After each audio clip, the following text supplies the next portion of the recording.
প্রভাতী কিচেনে আজকে রান্না হবে, নতুন একটা রান্না দেখবে তোমরা। চলো, মাছটা আস্তিয়ে কেটে নিলাম। দেখো এত বড় একটা হাত। দেখো মাছগুলো আমি কেটে নিলাম। মাছগুলো ধুয়ে নিই। এগুলো আমার ভাজা হয়ে গেছে, বেশি কড়া ভাজা দেবো না। 3 টুকরো মাছ নিয়ে নিচ্ছি। এবার আমি সব মাছের কাঁটাগুলো আমি বেছে নেব।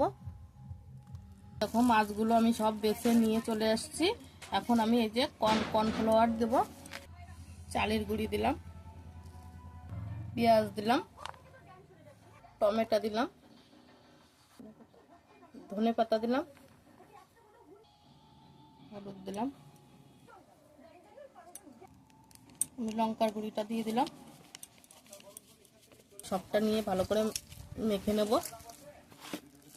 দেখো মাখানি হয়ে গেছে। মাখায় আমি এখন একটা চপের শেপ দেব।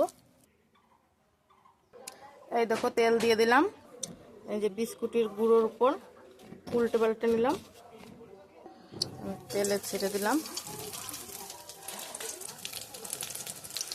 এই দেখো ভাজা হয়ে গেছে, তুলে নেব।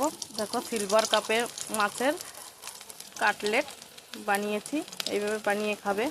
কোনো বাচ্চা মাছ না খেতে চাইলে এইভাবেই মাছ খাওয়ানো যাবে। কাটলেট বানিয়ে নিয়ে আসলাম, তোমরাও বানিয়ে খাবে এরকম করে। নমস্কার।